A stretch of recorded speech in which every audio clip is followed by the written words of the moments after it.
My dad started out with basically nothing, and now we're at a place where we have the financial stability to rely on professionals. He's given me an immense amount of guidance, but the way he teaches us is basically figure it out as you go. What is your role in the family business? I think a lot of people that are in family businesses that are second or third generation can relate to this. What is my role? It's wearing multiple hats. I really don't know on any given day what I'm going to be doing. Welcome back to New York's Business Podcast. My name is Jacob Restituto. I'm the host and owner of Restituto Media, a full-service photo and video company here based on Long Island. Today I'm with Chris, the sister of Peter, who we just had on, and I'm really looking forward to hearing your story. You are the principal at Cosentino Property Management, so thank you for taking the time, and let's hear your story. Thank you for having me. It's such a pleasure to be here. And a bonus is that it's sunny out, so I feel like we have good energy. Yeah, everybody's a little happier when it's sunny out, and yeah, I think it makes this place everybody looks nicer when it's sunny out too. The lighting's great. So let's hear your story. So tell me a little bit who you are, how you got into the industry, what it's like working in the family industry. These are all the kind of questions I want to get into. So I'll let you introduce yourself. So I am Christine Cosentino, co-principal of Costco Property Management. We are a property management company, and we own, manage, and oversee about 2 million square feet of commercial real estate on the island and down the East Coast. How far down do you go? The furthest we are is in North Carolina. Oh wow, interesting. Excuse my ignorance, but I don't know what principal means. So tell me what that means. So I have a vested interest in ownership in the company. Okay. So I'm a manager as well as an owner. I see. Okay. So, what is your role in the property management group? Like, what are you actively doing? What's your day to day like? So right now, we manage about, I'd say, 800,000 square feet of property for external clients, and then the remainder is internal. Our internal acquisitions came from my father. Hmm. He started the company back in the 90s. Uh, he He actually was handed raw property by my grandfather, who had unfortunately passed, and my grandfather's dream was to develop this property. My dad took it on with my uncle. It was a huge challenge, and we're very grateful that he's this amazing entrepreneur because he's really instilled such values in me, my brother, and my sister. I'm getting a little off track, but to get back on track, uh, he worked his butt off and signed the first tenant, which was Costco Wholesale, as a ground lease. And from there, the company just, it was a domino effect. He got tenant after tenant, property after property, and we've evolved and grown into uh, this beautiful family business where, like I said, we have about 2 million square feet of property that we oversee and manage. Very interesting. So, it's interesting now that every time I go to Costco or a Guitar Center or anything like that, I'm going to be thinking of your company. So it's funny because I was just talking off camera. Obviously, there's a lot of Costco's on the island. There's a lot of Costco's in the nation, but the one specifically you're talking about is the one right in Comac, the Comac Costco. So I've been there my whole life. So it's funny. It's a small world. It's a very small world. So what is your role in the family business? I think a lot of people that are in family businesses that are second or third generation can relate to this. What is my role? It's Yeah. wearing multiple hats. I really don't know on any given day what I'm going to be doing. But, I think all business owners can relate to that. Even if you're a solo entrepreneur, like you just wear all the different hats. So continue though. yes, and that's the way it goes. So, but as I've gotten older, I've learned to really lean on our resources. My dad started out with basically nothing, and now we're at a place where we have the financial stability to rely on professionals. And he's given me an immense amount of guidance, but the way he teaches us is basically figure it out as you go, which I think is, when I was younger, I hated him for it. I'll be honest. I didn't understand it, and now I respect him so much because I think that's the true definition of an entrepreneur. I couldn't agree more. And literally, I think before your brother, the last conversation I had with an entrepreneur, and this has been a reoccurring theme, is that exact thing. And maybe that's, kind of to pivot a little bit back to my story I was telling you before we started filming, is I'm a musician. And one of the things that always irked me with other musicians is they were this perfectionist. They would never go anywhere because they were too afraid to take that first step and wanted it to be perfect or plan out their whole steps. And I was like, just start and or release a song or do whatever the case may be. And you'll see where I'm going with this in a second. But and they would never go anywhere because they were too afraid to get started. And I come from the mentality, whether it be what the music career, or releasing music, or doing business, the podcast, anything like that, is just get started and figuring it out as you go. And I guess that's the definition of an entrepreneur, like you're saying, and I guess that's why I've always related to that. It's just whether it's like people say come to me and say, hey, I want to start a podcast, like how do I get started? I just say just start. Like I could give you all the information in the world, but it's not going to be helpful until you start because it's not going to be applicable. And that's why like you don't relate. I don't know if you have kids or not, but like when you don't relate to parenting advice until you actually have a kid, and you're like, oh, now I get it and now it makes sense and all the blah, blah. But I just it's a pressure point for me because when people say it, it's like I totally relate to that. So I interrupted you, but I found that I just totally relate to that. Your story, like hearing about you and learning your background. I really didn't know you before I came on this podcast, but I greatly admire you. uh, Being in music in general or any type of creative field and getting started there, we both know it's far and few to be a huge success. I don't know where your goals lie, whether doesn't matter. The point is just going out there and being vulnerable enough to put yourself out there in a creative sense. It's courageous and I think there's so many people out there who will look back and say, I wish I did that. I wish I took that step. And the fact that you did, you should really be proud of yourself. Thank you. I appreciate that. Now I'm supposed to be encouraging you as the host. Thank you, but I appreciate you can keep going if just And kidding. I can't wait to hear your music. Oh, Honestly, thank I'm you. gonna go home and because I am interested. I appreciate And me that. and my brother, we're like huge fans of live music in general. We both happen to love Southern rock, but Oh, cool. every genre across the board. And I think we get that from my father as well. Like he's always listening to music. I have the worst voice in the whole world. Like I tell people, I'm like, don't just don't close your ears. Like it's horrible, but there's something so exciting about music and being creative. And I think people that aren't drive inspiration from the ones that are. Yeah, it's been a privilege, I gotta say. But pivoting back to you and what you said about just going for it and learning as you go, I'd like to hear like some just firsthand examples. So, what would be an example of like you saying like of what you're saying, like having your father being like, all right, figure it as you go. So, Jacob, there are so many. Like we don't have enough time. so give me one. I'll give you a most recent one because it was extremely challenging as well as emotional. And again, I think a lot of people can that run a business can relate to this. Um, our controller of 7 years exited the company about a month ago. She gave us a month's notice. And upon receiving her notice, I experienced such a full range of emotions. I was heartbroken. I wanted to know why. I wanted to know what we could do better. I was scared for our future. I didn't know how I would be able to replace her with someone as good as her. And I think the biggest part of it is that trust.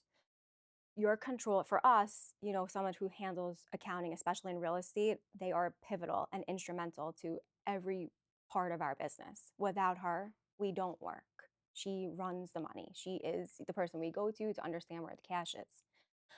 But as soon as she called me and I got the phone call, it was 8 o'clock in the morning. I'll never forget it. I was on my way to the office and she's like, I want to talk to you outside the office. And I was like, okay, what could this be about? She expressed you know, her feelings and that she was leaving. So I immediately got to work. I must have made 25 phone calls within that hour, frantic. My anxiety was just in overdrive. And I was like, how the hell are we going to figure this out? I only have a month for somebody. Even if I get somebody, they're still going to have to give their notice. But we figured it out. Oh yeah, that's interesting. So, can you elaborate on that a little bit? Like, in what sense? Figure it out, as in like you found somebody 3 days before she left. You found somebody that week, and then how did you train them? And talk me through that process. There's so many things that Pete said and other people, anyone whose business, runs a business can relate to this, that everything is like woven in. So really networking, your relationships. I Oh reached yeah, out to my small network yeah. and my strongest relationship and I said, hey, I'm going to be so vulnerable right now. I'm kind of embarrassed that our controller's leaving, but she was leaving because she wanted to go remote. We couldn't afford to give her a fully remote role. It just was not going to happen. There's too many day-to-day tasks that, we need to be in front of each other for. So I put myself out there and I was like, "Hey, do you know somebody? Do you know somebody?" it also was vulnerable for me because it was the first time I've had to reach out.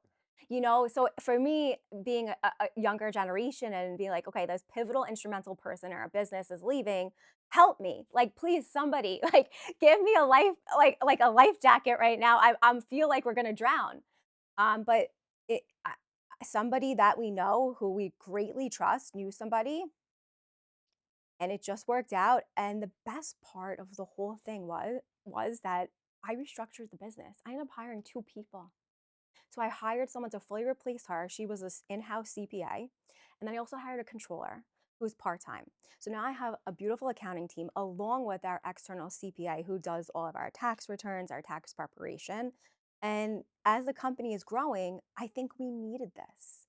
So I really feel things happen in due time. Like there's this other spiritual component if you are spiritual that the universe is really has your back and you have to find the silver lining. It's interesting. In the conversation with your brother, we spoke about like the dinner table conversation with my father and stuff. And one of the conversations, as my father's an entrepreneur, and one of the conversations that I've always valued, and one of the statements that he, I wasn't a derelict as a kid, but I used to like get in a little bit of trouble. So I've constantly having to have these life. We've all been there. He You're called not them these 100% innocent. these life lessons, and I lost track of how many life lessons. But one of the life lessons that I had, unrelated to necessarily getting in trouble, but it was a life lesson that I still think about a lot, and we still talk about a lot because it comes up because we still both own our businesses. Is he said every time either something bad came up or every time that a new situation arose, whether it be like, for example, when he was very new in business, he bought and this was back in the '90s, like $100,000 uh, lull for like the construction lull to like lift materials and stuff, and like that was a huge purchase a couple of years in the business. It's like, how am I going to pay this off? Right, I also have a mortgage with my right. family, and he's just like, it worked out. It worked out, and somebody that's really important leaves. It worked out. He's like, every time I took a new step of faith or a leap of faith, and every time something bad happened, I always figured it out and it always worked out. And it's easy to say in hindsight, and it's easy to see how it happens in hindsight, but in that moment is when that faith has to kick in and be like, you know what, like I've made it this far, and even if things don't necessarily go the way I want them to, I'm not gonna die. Like I'll figure it out. And even just looking at the past experiences of like, if I even if this whole thing blew up and it all failed, right? I've built it. The proof that I've even gotten this far is proof that I can do something again. It might take a while, might be a pain, but like you said, and even though it was frustrating to have to find somebody new, it was heartbreaking that you had to lose somebody, but it worked out, and you have now 2 people that expanded the team, and I just say that because I think about that a lot, as a life lesson from my dad, and whoever's listening to this or to you, it's like it always ends up working out, and having that faith in the moment's hard, but it really makes a difference on how you make your decisions rather than, gosh, one last thing I'll say about this is like I've learned so many lessons the hard way from in those moments making panic decisions and letting the fear drive me and then making a rushed fear based decision that I end up highly regretting. So learning to be like, no, it's gonna work out. It'll be fine. We'll take it one step at a time, and then working it out as opposed to just making an impulsive decision. Gosh, if anybody learns from that, please learn from my mistake. It's trusting the process. Yeah. I also think that I think what we're saying resonates with a lot of business owners in our generation and entrepreneurs. Um, I also feel like getting past that boundary of fear and anxiety because it's the first time that we're doing it. Like for me, being a female, I just know this with me and my brother. I don't know if people can relate to this or not. He's the risk taker. He is just all in, where I am a little bit more cautious. And that's a great balance that we have together. But the point of me saying this is sometimes I do have that fear that's driving me. And you have to just push through. And there are some days where it's like, I don't know if I can do this. I don't wanna do this today. Like, do I really have to do this today? And then there's other days where it's like, I'm like, my confidence is through the roof, but it's true. It's really true with the successful people and the older generation and you look at people who have gone through it, consistency is key. It's fluid. It's never really it's cuz what I'm saying is consistency in the sense of waking up every day and working towards that goal, but your emotions sometimes are not fluid. And it's the resilience to get through them and drive forward to get to that goal, which is so important. And that's a driving force for me, and I think my brother as well. Yeah. We really want to create something bigger than we ever thought was possible, and the tools that have been given to us from my dad and my mom as well, it's just it's like we won the lotto, seriously, in a sense, to have this family business and be gifted this beautiful, beautiful company. But there's still, like, the fear of failure, and also there's this the part of it where we wanna validate them. We wanna make them proud. I always tell people, like, it's a separate case, like, I have this other side to me, which is this family business where I feel so much pressure, as well as, just having to do life and be an adult. Let's talk about family dynamics. You Oh started to gosh. touch on them, and I'm curious, what that looks like. And That's an interesting one. I love my wife to death. We've been together for, we've been together for 15 years. We've been together for, we've been married for almost 7. Like, been together a long time. But I like the fact that we kind of have our own separate things, and I'm curious. And I love my dad to death, but I don't know if I could work with him every day. So I'm curious how you guys manage because that family dynamic of a family business. First of all, you and your wife, 15 years, let's commend that. That is a Thank you. beautiful You thing. have quite the gift of encouragement, so I appreciate that, It man. it's it is, you know, I'm very close to my brother, and he just got engaged, so congratulations Yeah, to him and his congratulations. fiancée. Uh, but, we talk about it all the time. It's a new generation. I think if you have these values and ethics that you were raised with and you're able to sustain them and bring that into your relationship, it is very commendable in this day and age, especially with the swipe right, swipe left, whatever they call it. We were together before that even came out, so I don't even know. There you go. That's amazing. Yeah. How old were you when you met your wife? We started dating when we were 15. I just turned 30, What so a story, huh? yeah, it's been a long time. We started dating before Instagram came out, 2010. Wow.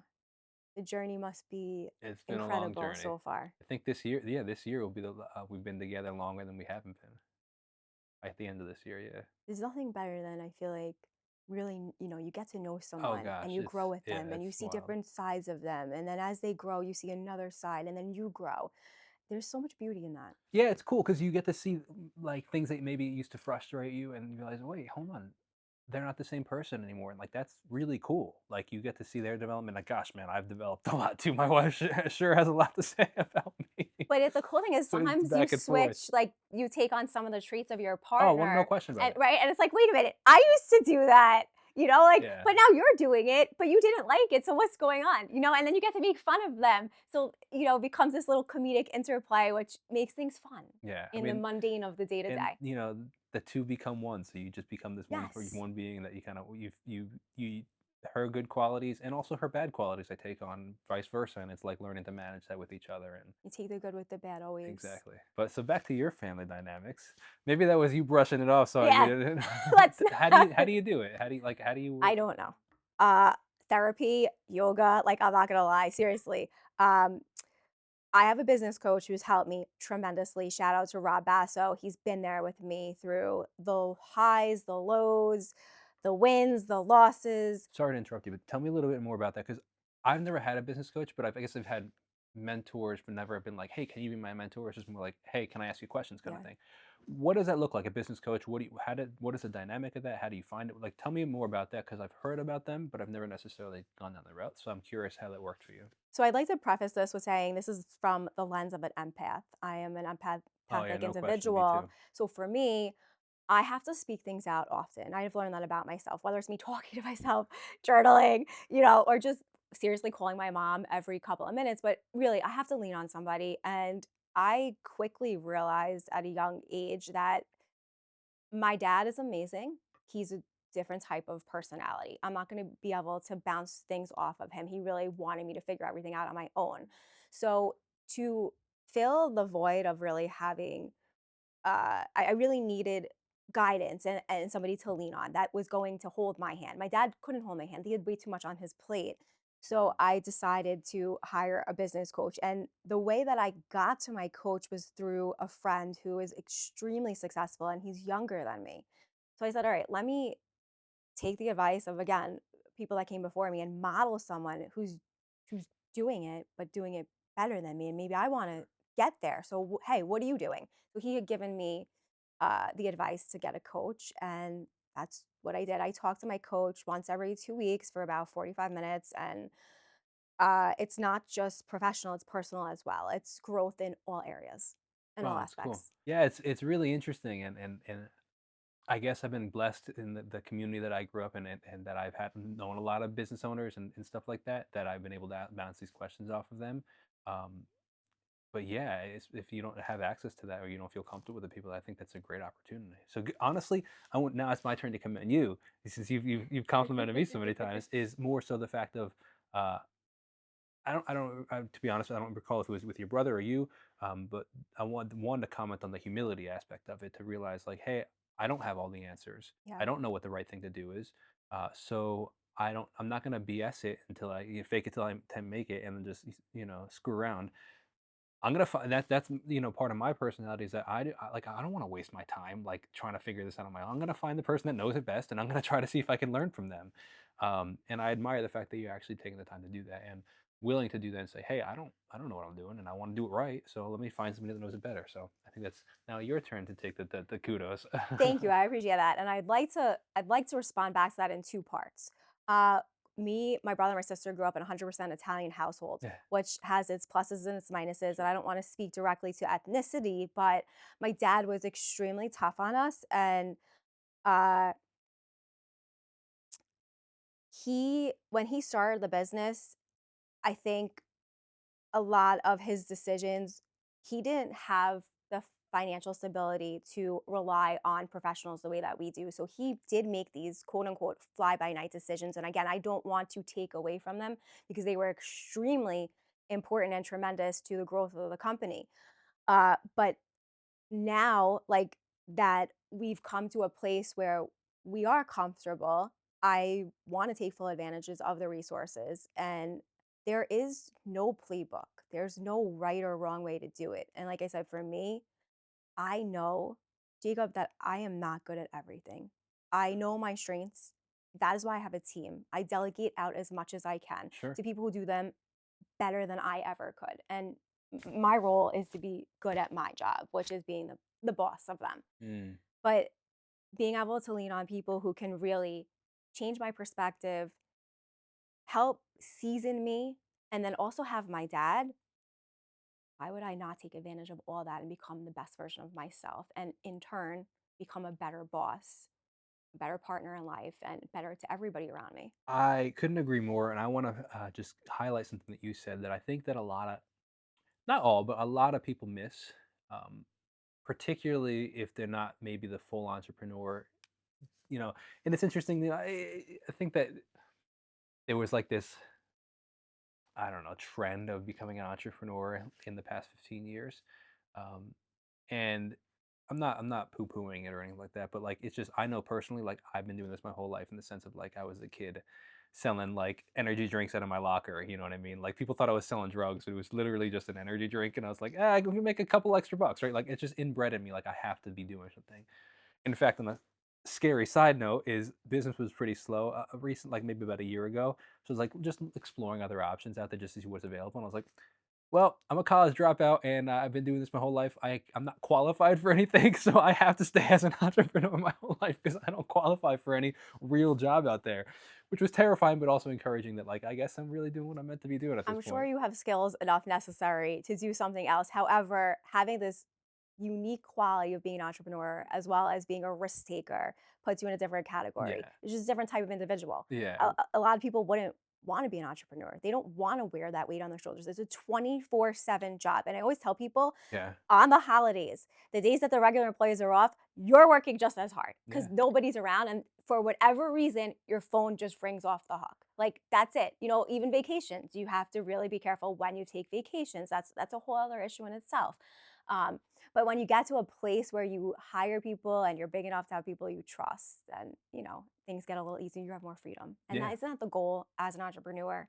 Is that not what we're all working towards? Well, that's one of the things, and I want to hold the note about hiring people because that's actually what I was trying to go to. But I want to talk about the freedom really quickly because that's one of the things that I always admired about my father is he was a hard worker and he still is a very hard worker, but he also had the freedom. And everybody's parents are different in how they handle this, but my dad took the time to try to make football games and stuff like that because he could, because he didn't work until 6 p.m. or he could have worked till 6 p.m. but he was the boss, so he had employees, and he said, you know what, I'm gonna try. He couldn't make everything. He couldn't make everything, but well, he tried to make the football games or the football practice or this or that, and that meant a lot as a kid. And now that I'm in that position, um, I have the same opportunity for my daughter to be like, okay, I want to be here. Yeah, I have to make money. I have to get my job done. But like, is it really that important? This phone call that important that I have to be like, hold on, hold on, hold on. Like, I can say, okay, I'll just call him back in 5 minutes. It's no big. Give her the attention. I'm not saying I'm also catering to her, like, it's a balance between the 2, right? Exactly, that's a But key word is the it's the balance. balance, and I think that's a lot of entrepreneurs can get caught in that, like, I gotta work, and you kinda miss the family whole aspect, so I Yeah. don't wanna miss my daughter grow up, and It's those years are so important. yeah. You know, we're getting older, our parents are getting older, and we really like I feel like you want to treasure those times as much as you Yeah. can. When you think back and your daughter thinks back on her memories, dad's going to be involved. How happy is that going to make you 20 years when you guys have some inside jokes or funny Yeah. memories and you're like, I was there. Yeah. I was able to be there. There's a song out there that I'm really loving this artist, and he one of the lyrics, he has a song about, like, essentially what we're talking about being like this overachiever, and he's making all this money and he's going out and working hard, but it's also he's writing it to his daughter saying, I hope that I'm not hurting you by going out there so much and you're crying in the car as I'm getting on the plane kind of thing. And it's always spoken to me about trying to find that balance, and one of the lines he has is like, I hope it's not me that fills your therapy, an aspect of like, I'm trying to do the best that I can for you, but I hope that these actions I'm taking are not hurting you in the long term. And it's a really good question to ask. I also feel like when you said that, it just hit a bone in me, like to be that perceptive and aware and to be asking those questions on behalf of your child. Yeah, I mean, listen, uh, every kid goes through things with their parents, even if you're a perfect parent, but what a gift from your parent that they're that aware and perceptive to recognize that.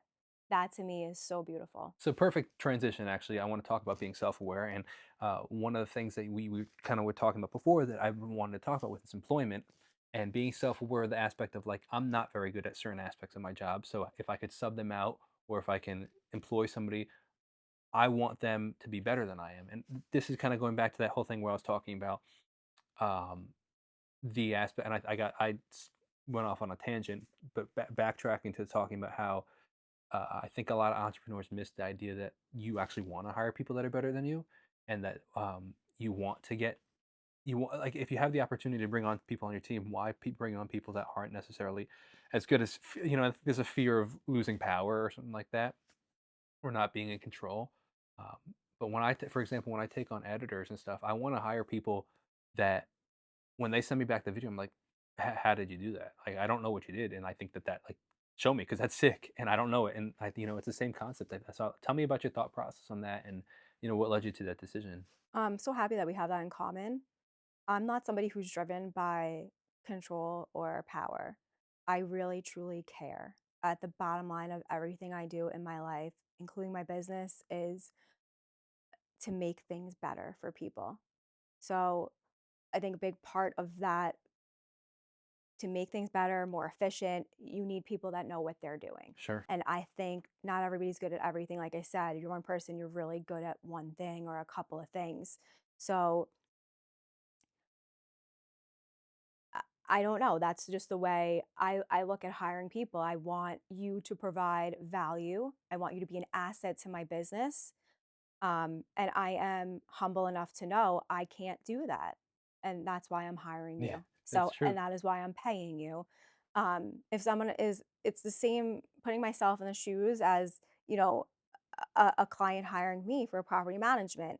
You're hiring me because A, maybe you can't handle the whole job. Maybe you've done it, you don't want to do it before, but you are trusting that I'm bringing you value. Mm. If you're a client coming to us, you're expecting us to bring you value. So that's just what I live by. So going back to your dad's advice, figuring it out and Family figuring it on your own. dynamics. Yeah, and finding the dynamics. No, we'll pivot on from family dynamics, but We can talk about it. no, no. But more, I want to go back to figuring it out on your own. I think that a lot of people undervalue, and I think that we're learning as a society to actually value failure and learn and recognize that failure actually leads to new ideas and innovation and learning, right? Um, but that being said, is there any particular time where your dad was like, figure it out and you screwed it up and now like it was a learning opportunity for you? Can you share? Can Yeah, you I'd share an like to example? touch on 2 points. My my dad is a little bit old school. He has some new school thoughts, old school in the sense that he doesn't really embrace failure. Okay, sure. So that was a challenge for me to really Which is ironic though, because I'm sure there's been times when he's failed too, but I think continue. it's a protective mechanism maybe, for him and me and our dynamic in general where he just wants me to be the best. He wants me to he says he tells people, he's like, "I don't need to be successful. I didn't need to be successful as a younger age because you're looking at me. She's right there." You know? So I know that's his way, but it was very hard for me and, like, the personal growth, the spirituality, along with, running the business. These are all things that have helped me grow to embrace failure. It really, like, what is the word I wanna use? Sometimes I'm too stubborn where I don't wanna admit I did something wrong, I'm gonna be perfectly honest, and other times it's like, "Okay," and I'm getting used to being like, "You know what? I coulda done that better," or, "I'm not so good at this, do you think you could do this?" Or, I have to lean on somebody better at it than me, and that's a professional resource. Like, hey, how do I navigate this? And yes, there are so many times that I have done something and messed it up. But I always tell people, even the girls that I just hired, the ladies, I'm like, I want you to mess it up because it's just like getting lost down the street. You're not going to get lost again. Sure. This is the best way to get lost is to just fail at it the first time. And I hope it's the worst failure because then I feel like you'll have extra precautionary measures to not do it again. Yeah, well, there's that, but then there's also like the initiative aspect of it. Like if you create too much of a fear of failure in the employee or Yep. something like that, then Yep. they're afraid to take risks and they're afraid to try new things. And I think that that You are stifles so right. creativity and stifles them from doing the best opportunity. And one thing that I really, really, whenever I'm hiring within my employees, I really value is their ability to take initiative and try new ideas and without me asking. And I think that that's a huge like a huge winning point and selling point. Um, and sometimes it doesn't always work out. Sometimes I'll say, "Hey, I don't love that," but sometimes it's like, "Wow, I didn't even think about this, and this is great." Or on the times I don't love, I'm like, "I don't love that, but I actually like the direction you're going. Can we just adjust this, and this?" And now it's 10 times better because of something you started that I wasn't even looking to do. But I think if you instill that fear of them failing in the sense of like, don't mess this up. Just don't screw around. Like we got money on the line here. They're never going to take a risk and never take a chance. That really goes back to company culture as well. You're creating an environment where people feel comfortable enough to share their ideas, to take the initiative, to bring thoughts to the table, a fresh perspective on how to do things, and that's really like the definition of great teamwork as well. Sure. And it's also our generation too, wanting to come to work and not feel so stressed and tense. Like we have what's called like European office hours, which is something that I implemented a little while ago. It's been fairly recent. So we work 9 to 3. Everybody brings their laptops home after 3. And if they're on call if anything's needed, but for the most part, they get those 2 hours and that's it. It's not 9 to 5. It's a good work So life tell me a little bit balance. more about that in the sense that like they have to work from like there's no like they don't have to work from 3 to 5 or they're expected to work from home from 3 to 5. Like I don't totally understand. They're expected to get their work done first and foremost. Whether if it's tax season, they have to come in at 8:30 and work till 5, that's what it is. But for the most part, our regular working office hours are 9 to 3. After 3, they're off the clock. If there's an emergency, yes, they are expected to answer the call, and they're expected to have their laptop at home if something needs to be done. But no, they're off the clock at 3 o'clock. Tell me a little bit more about that decision. That decision really came from someone that we hired. She has kids and she was like, "Hey, I have to be home by 3:30." I sat back. There's a lot of women that work in our office and I said, "You know what? I need time for my personal life outside of work. I could understand why an employee would be asking for this. I think she's a very big asset. I think the people I'm hiring are big assets. They have children as well. I think it's only going to contribute to them, contribute more happiness to our office environment as long as they agree to get their work done and they show that they're putting the time and effort in and they're great employees. I was okay with it and it's working out beautifully. It really is. Very interesting. Yeah, it's an interesting debate, and one thing that I don't think is debatable is employee happiness. I think that leads to retention. First of all, in the sense of retention's benefit because onboarding is expensive and it takes time and it's a waste of time. It does. So you first of all get rid of that, but it's all secondly like I think that when people are happy to come to work, they actually get better work done and get work done faster. And you, it's that classic example of like why would you go the extra mile for a boss you hate, or why would you stay 5 minutes extra for a place you're dying to get out of? And you create a culture of people don't mind coming and actually enjoy coming. And I think that people are then a little bit more, inclined to want to, even if it's not their business, it almost becomes a little bit more like their business because they care. They care about you. But gosh, man, if you were, a tyrant, like why would they care about you and then want to see your business succeed? But so going the extra mile, or answering the phone call on a Saturday, or whatever the case may be. And you echoed so many sentiments of my employees. They'll come to me and just say, "We care. We go the extra mile because of what you do for us. And we actually care about the clients because we know how much you care." So it's to me, it all goes back to it's not just the job, it's the way I operate. In everything I do, I give it 110. That's just who I am as a person. And I expect that from my employees. And if they don't do that, it's probably not the right fit, not in a bad way. It's just the team that we're creating and the culture, it has to all align. So tell me a little bit about your role and what you're doing day to day, but also what you want to do going forward. So day to day, I manage the team. I manage the accounting end, which is the CPA and controller, as I mentioned, and that's all the AR, the AP. Right now, we're in tax prep. We're trying to do taxes. We have investors.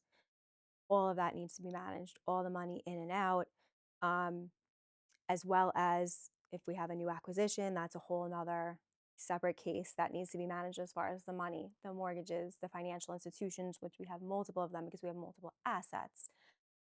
The other side of the team is the property management. We have on site people who are in the field, and then we have people that are in the office. And they really handle our external clients. So we manage properties for our clients and we do every single thing that you could think of for them from uh, AR, AP, tenant relations is huge. Um, we do legal compliance, municipality issues. Right now, we have a huge monster job for one of our clients. We're upgrading the sewer and the water for them. So we're not only dealing with the municipality, we're also dealing with the legal. We are repositioning their property to get some really great tenants in there that will increase their cash flow. We redid their facade, their pylon, um, handling client calls. Again, I also handle the investors. So every day I wear a new hat. And as the company grows, I delegate out. We scale. I'm scaling as Sure. much as I Yeah. can. Some days it's harder. Some days it's easier. So where would you like to take the company? What's your personal vision? I heard your brother's vision and what he's looking to do, but what's your personal vision? I think it's this all goes into the family dynamics and whatever we all want to do as a family. My personal vision would be just to expand the portfolio down the East Coast. I just see us growing steadily, acquiring, stable assets, but as well as doing like a really exciting development. And that's where the challenges with the municipalities in Long Island come into play because it's not so easy to do here. And of course, I want to do it here. This is where I grew up. This is my hometown. I'm proud to be here. And they don't make it easy. Well, that's a whole nother conversation. It Growing up with is. my dad that was in construction, I've heard a lot about the permitting and all that stuff, that the joys that go with dealing with the towns and the municipalities. Very interesting. Do you have kids yet? I don't have kids yet. Do you think in the future you hope to Yes, have? So I I'm do. curious. The reason I ask is, do you hope that they go in the business? Do you hope? You mentioned at the very beginning, you said your dad didn't want you to be in the business originally. So how did you first of all get back into the business? And secondly, I'm curious if you'd like to keep that family dynamic going, or if you're like, no, kids, get something else going. I said to my dad when I was in pharmaceutical sales, it's a tough job, and honestly, like, I am a little high maintenance, I always tell people, because rolling around, like, in your car all day, I was in Queens, Brooklyn, the Bronx, it just wears on you, and I was Sure. like, "You know what? I'm gonna try this," and then my dad was like, "It's fine, come in, I need help anyways," so I came in again as an administrator and in an administrative position, and I felt like as time went on and the business evolved, I was like, "I don't know if anybody could do this better than me, Yeah. and I don't know if I would really want someone else doing it." Sure. So that's where I ended up, and that's why I am where I am. Um, and what was the other question you asked me? Oh, my If you kids. think your kids, yeah. So here's where I stand on that. I have a brother, and I'm sure he's gonna want a son, but I hope that my future child or children, I just want them to be passionate about whatever they do, but I also would be so proud if they continue to live on this legacy. I think, again, I feel like we hit the lotto. I really do. We're in real estate, generational business, generational wealth. The opportunities that are in front of us are immense. What my dad created is something so beautiful, and we honor it every day. And if the third, fourth generations can continue to do that, I think nothing would make him happier. And in turn, I would just be so happy for my father because he really means the world to me. It's beautiful. I really like what you said about them being passionate about what they do, and I think that so much of this world is lacking that. And I really admire when people actually are passionate about what they do. And I heard somebody say recently that they were talking about that they don't sleep very much. It was an interview. It was a interview. Somebody was interviewing the president, and they were saying, "Oh, it doesn't seem like you sleep very much." And he's had a quote that said, "Yeah, well, I find often that when people really enjoy what they do, they don't need a lot of sleep." And I was like, I can relate to that. And Wow. I you look at the people that you kind of know, and you're like, "Yeah, he goes to bed late and wakes up real early," and it's interesting. And I was like, "Yeah." And I hope the same for my kid. Not that they don't sleep, but I'm saying that they This enjoy idea. what they do, whether it's a 9 to 5, whether it's an entrepreneur, whether it's an art in the arts or whatever the case may be. I do hope that they are passionate about what they do.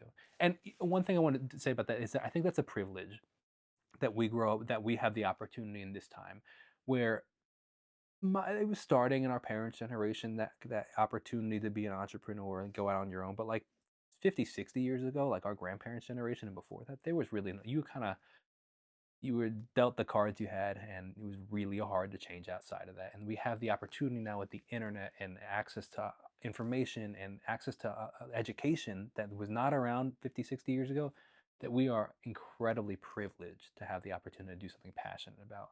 But our previous generations don't get that because they didn't necessarily have that opportunity. So I do want to say that with a caveat, that I think if you are passionate about what you do, you are very blessed and lucky that you have that opportunity.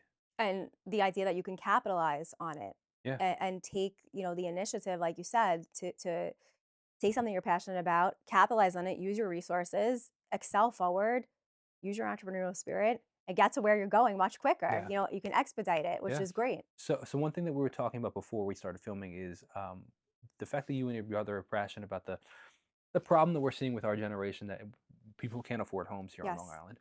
And you said you were actively trying to work against that for our generation. I'd love to hear more about what that means.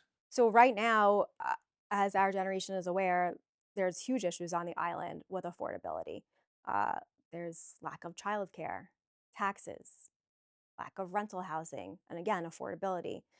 Um, our municipalities, they have definitely become better, but there is still such a long way to go to fix and solve these issues. Um, right now on Long Island, there are multiple developers who are trying to correct the issue, but they're really being prevented from the municipality. Um, the approval process is so cumbersome. What is a developer's role in improving that problem, and how is the municipality preventing that? So the approval process within most of the municipalities, I don't want to speak on all of them, it's I've heard that cumbersome. some are worse than others. Yeah, it's lengthy. They don't make it easy. Sure. You also have residents who don't understand the process. who are, boycotting or, really there's no support from them. Uh, it's it's just very difficult and challenging. It's expensive, um, and I just feel for our generation because we're exiting. There's not a lot of us left here. Like I said, the lack of childcare, the affordability issue, the taxes. It's very hard to make a life here. So, but now what is the developer's role in that? That's a great question. So, like, what do you do? So you mentioned that you like actively trying to work against this. So what are you actively doing? So our in our business, we're developers, but we pretty much are a majority of our portfolio is big box retail. We have a small portion of residential housing. Our company is not super active with trying to change it, but where our building is located that has apartments is in Huntington Village, and that is a place that's my home, and I fight for it all the time, and I want to see our home succeed. I want to see more of us stay. I want to see the economy thriving, which is the main thing that we should be worried about. Our little economy in Huntington, supporting the mom and pops. How do we support them? We need housing. We need people there. We need a thriving culture. We can't just have the same way that we were operating in the past. Okay. Inertia, resistance to change. That's one of the biggest issues right now. Even in family business, I'm facing that, but also within specifically Huntington's municipality. There's not enough of us young people providing influence, bringing the Oh, education, interesting. educating people our age so they can understand what goes into this, as educating residents on the costs to buy land. Why do we need to price an apartment at this price? I understand affordability. Yes, we try so hard to not overprice our apartments. We try to, do the best that we can for potential renters. I think, don't quote me on this, it's about 35% of renters in our building and across the board of what I understand are young people. It's not a huge number because we all can't afford it. The rent prices are so high. Most people are living with their parents. So, really quick caveat on that. I heard an interesting theory about that. That apparently this happened in the '90s, where housing was really expensive, and what you saw. This was coming from my accountant. He said what you saw was a lot of people couldn't afford their own homes, so they ended up working out with their parents and creating the mother-daughter situation. Yep. And he Yep. thinks that his expectation is that that's what's going to happen in the future. Is our generation can't afford homes, so instead of going out and buying their own home, they'll acquire their parents' home and they'll put their parents up. They'll do an extension. My dad does a lot of renovations, so he's like, I think it'll be great for your dad's business. This is again the accountant speaking, because he's like, I think that a lot of these businesses will, I'm sorry, these people will add a second floor to their home or a dormer to their home, and Right. the parents will live up there. You'll have the, and that's why it's funny growing up. I never noticed this, but all of my friends' parents, grandparents lived with them, and I was like, I just now it's Yes. looking back, I'm like, oh my gosh, all my friends' grandparents lived in the same house, and that's Yes. exactly what happened.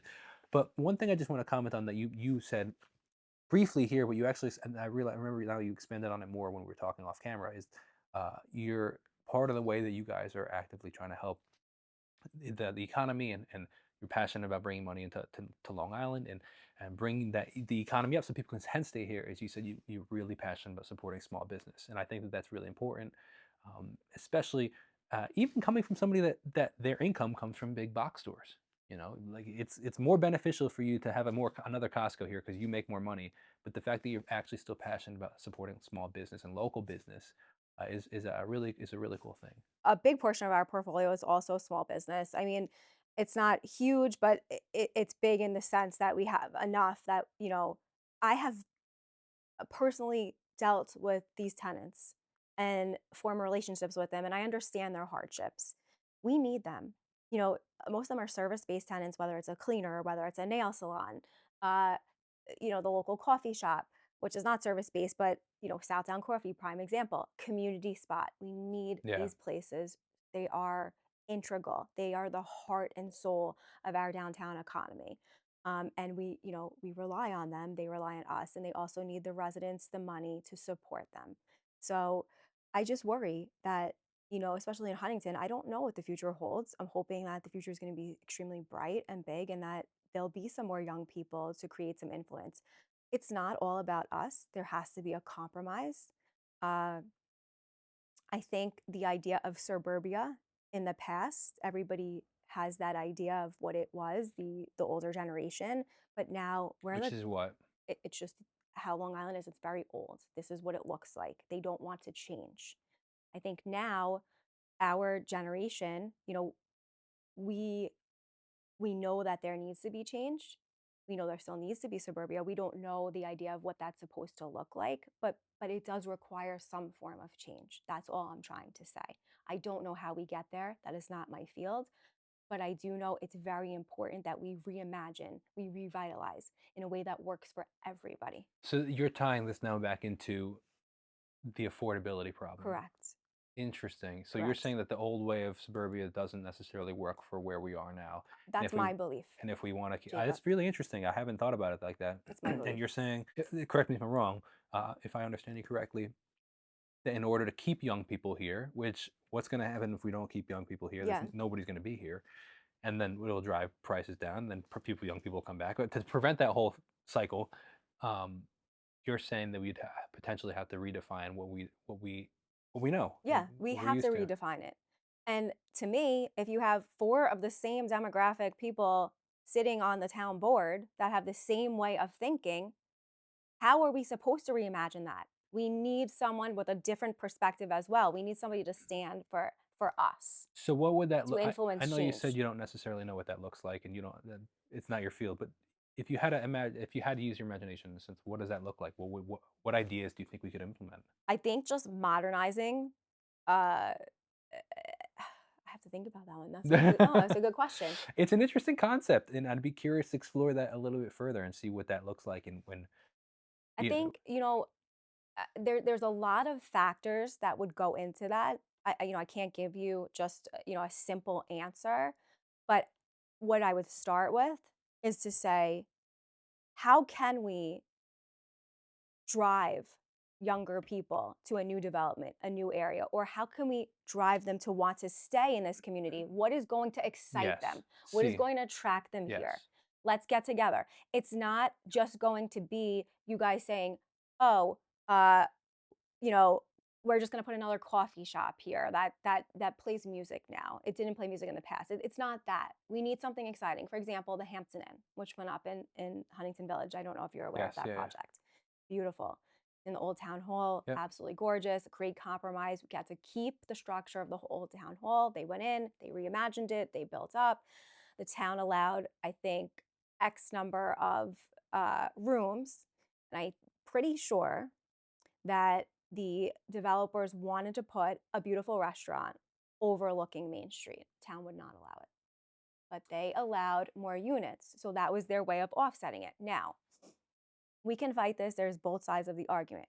But to me, that's exciting.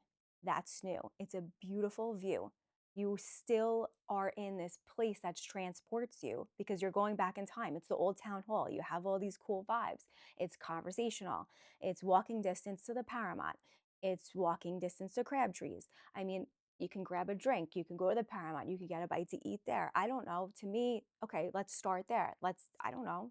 Yeah, see, that's a now we're definitely going down that route because I see what you're saying in the sense of talking about the municipalities and giving issues and how many I live in Northport, born and raised, so I know a lot about like the ideas that businesses have had, but then have been turned down by the town, and I can understand the idea of wanting to maintain a historic culture, and you don't want it to become a gentrified new something it's not. Like you look at the South, and a lot of the South didn't necessarily exist. So it's a lot of new development and it all just looks boring. And it's just these big box stores with, chain stores. There's no mom and pop restaurants. And a lot of that's culture because a lot of it wasn't necessarily there.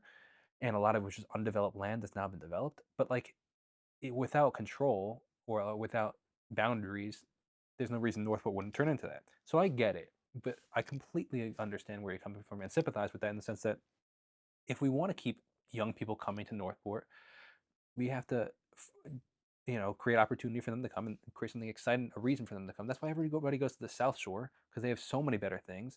And secondly, if you want to keep business thriving, stop putting business down and say, for example, I knew that a restaurant in North. I don't know if I want to get into the politics of things, but a restaurant Right. in North wanted to put a second floor on their like a rooftop bar, and the town said So no. exciting. And like that would have been amazing. Like it would have been. It was right. It was the closest restaurant to the water. It would have looked. It would have been looked overlooked the park.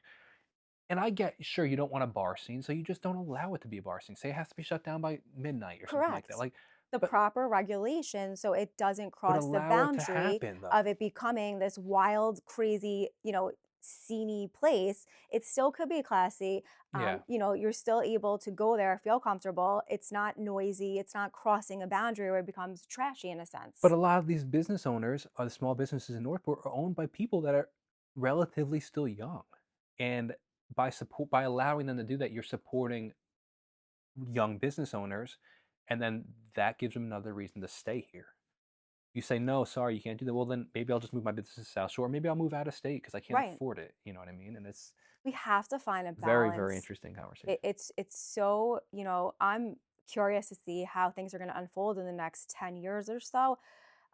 I mean, I would hate to see them stay the same. I mean, I'm sure there are people that will argue with me on that, but my stance is my stance. I stand for us, for our generation. I love my hometown so much. Huntington is has everything. You have the water, you have a beautiful downtown, you have opportunity to live there. But we need some more opportunity. We need some more excitement. We should be able to reach a compromise that works for everybody. Yeah.